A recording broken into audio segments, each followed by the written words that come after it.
Welcome to today's guide, the Brutus led Sprinkler Berserker, a 3.0 boss killer. As an introduction, we're just going to explain that this build is specifically designed for killing bosses. If you're not happy with the HP buff change and bosses are slow to kill, you're struggling to fill out your atlas, and you've got a character that's enjoyable to map, but you really want something to blow up bosses and just to be really exciting to sign in because you get to see crazy DPS, then this is the build for you. For pros and cons of this build, number one is obviously massive DPS. It can kill anything in the game. It's pretty high survivability because you've got Berserker Leech, and it can kill any boss. It's pretty safe and fast map clear using Sunder. However, there are a few cons. It is expensive. Your weapon currently right now is going to be 250 chaos for an uncorrupted one. However, you can pick them up for 100 chaos corrupted and link it with Verici. You can't do no leech maps. Sometimes you get screwed because you're not in range for Molten Strike to leech. Say in the Pit of the Chimera map, which can create for some awkward situations which need you to swap between Molten Strike and Sunder. Which some people may not like, the fact that you constantly have to swap gems to kill the boss. However, I would say that on the lower maps, tier 10 below, you don't need to pick up Molten Strike. You can just clear entirely with Sunder and then kill the boss with Sunder. For a simple, quick rundown of the passive tree, we will head over to Path of Building. As you can see, we go to my character name, I import the passive tree, and I import the item and skills. After this is done, I create a code which I generate. I then copy and I share with Pastebin. Once I've got it from Pastebin, I import it in, and I press import, import again, and you can look at my character. Very simply, what is going on right now is we have some Threshold Jewels Wildfire that give you 2 additional projectiles per 40 strength in the radius. Additional projectiles, more balls, more fun. Am I right, guys? For gem links, it's going to be quite simple. Now, there are a couple of different trees you can do. You can look at faster attacks. I went for Point Blank and Conk Effect, as I just wanted this to be a big boss killer. So my DPS is Molten Strike, Multi-Strike, Elemental Damage with attacks, Elemental Focus, Support, Fire Pen Support, and Conk Effect, and obviously you're swapping in Sunder. The rest of the stuff is on the screen. You can pause if you need to see it. It's very self-explanatory. The only thing I would say is for the Ancestral War Chief setup, that is great. However, I just used a simple Ancestral Protector that granted me attack speed, and I didn't need the links. The links that you save could be used for Power Charge on Crit, Orb of Storms to proc your Elemental Overload, or it can be used for a variety of different things. But on screen are the gems and the links that you require, also they're in Path of Building. For gear and flasks, it's going to be pretty straightforward. A Brutus led Sprinkler is your main weapon. You have to have this weapon, otherwise the build just doesn't function. Your helmet is life, resists, hopefully some strength, and a sick enchant is 3 additional Molten Strike projectiles. Your shield is the Lycoside, which means we don't need accuracy. Great shield, you could corrupt it for +1 gems, but you don't need it. Your boots are some Alberon's Warpath. These give increased strength. If you can't get these boots to work with the resist, you can use rare boots, that's cool. A nice enchant to get from the lab is Penetration. If you haven't killed recently, that means bosses without ads will die a lot quicker. Your belt is going to be resists, life, hopefully some elemental damage with attacks, and strength. These can get quite expensive, but I picked up them for cheap. Your gloves, 1C, Meganords, increased strength, 100% strength, damage based on strength. Rings, life, resist, strength. This has got no life on it, I just got strength. This one has got a bit of life on it, and I crafted strength, and it's got elemental damage. So that's what you're looking for, strength, life. Your chest piece, you could even use a Tabula. I used one for ages, and then I picked up a 6-link one with a bit of life, a couple of resists, and some strength. These were going for about 80 chaos. Your Zoph's Blood is like your GG endgame item. It's 600 chaos orbs. You don't need this. You could get a rare amulet with strength, life, wed, all kinds of stuff. This is just like if you've got a lot of currency sitting there and you want to go for that extra 10% pen and a few little extra bits of DPS, it's there for you if you want it. It's not required, but it is really good. Your flasks, Wise Oak, GGZII flask, a Stibnite. You don't really need life flasks. You could have a diamond flask for an overload if you want. You could have a ruby sun flask to give you 2 extra projectiles, which is more damage. A quicksilver if you hate shield charging. They're pretty flexible. The pots are up to you. Those are the ones that I'm using. It's quite simple. Basically, TLDR, life, strength, resists, get some wed. Is you can level with the Brutus led sprinkler since level 27, I believe, and it just makes leveling much more simple, because as you path along and get life, strength, every bit of damage helps. Pretty much for leveling, we stuck to the left hand side. We took life, strength, some fire damage nodes, and point blank also was one of our last nodes we took.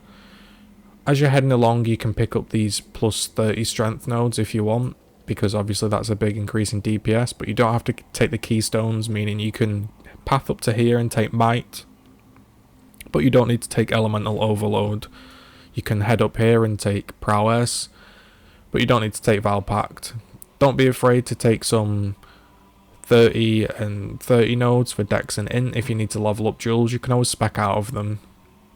You can always as well path across here and head over to the gladiator section of the tree a lot earlier. It's really flexible, but if you want to take a look at the tree and path of building, I highly recommend it. If you look at the item section, these are the current items I'm wearing. It will give you an idea of what to look for. My gear is nowhere near perfect. However, at least you know if your gear is somewhat similar to mine, you'll be able to kill everything in the game. It's just a little guide to go by. I'm not too sure on how the calculations and the DPS work, to be perfectly honest. All I know is, with the items I've got, it's enough to blow everything up, and that's enough for me. It shows you the skills that are linked. So if you head over to the skills, you can see where exactly everything is linked, what level they are currently, and it just makes it a very easy sort of guide to flick back to if you're leveling up and you're like, oh, what does he have in his shield? What does he have in his boots, etc. Alright guys, congratulations, you made it this far. You've made it to tips and conclusions. For this section, just going to chat about my general feelings on the build, how it's been, is it worth the money, what do I think about it, and some little tips to help you maybe improve where I went wrong early on and stuff like that. A few things that are slightly irritating, I will admit. Your Blood Rage Val Pact. You don't need to be Blood Rage. Blood Rage just gives a few frenzy charges, which gives you extra quick map clear. The reason it's in there is because everybody wants to clear as fast as possible these days. So I chucked it in there just because I thought, you know, free frenzy charges is cool. If you are ticking down, you can always press X and weapon swap and it turns off your Blood Rage. That's a little simple tip. When you're attacking with Sunder, it locks in place because we're using multi-strike for the free attack speed it gets. When you get locked in place, sometimes like that, you can't then get out of the way of a volatile, and on an insane map like this that had about 85,000 damage mods, boom, you know, you get blown up. Where's he gone? He's been deleted, and that can be a little bit frustrating. You do have the option of not using it and using faster attacks and Sunder. However, that means colouring is awkward, and generally I just decided to stick with it, and mapping's not that bad. It's pretty quick.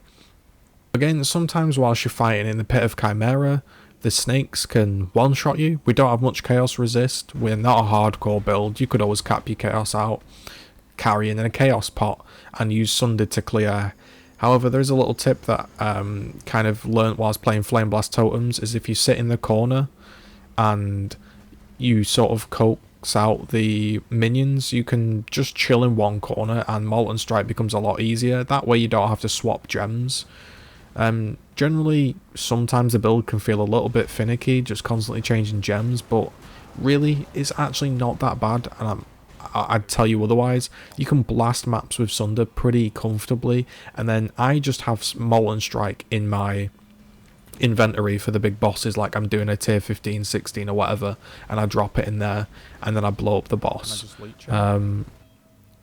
It is a little bit expensive for what it does. Some people might be a bit annoyed that it's, you know, got a 600 chaos amulet and you still die. However, this isn't a hardcore build. This isn't like my Juggernaut build. This is a build that's like, yep, you just raw DPS and you can tank pretty much everything, you know, Azeri trios, just straight leech through it, absolutely obliterate Minotaurs and Phoenixes, and I personally think that's a fun playstyle.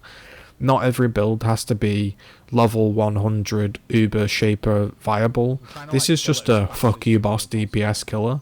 Leveling, again, level with Sunder.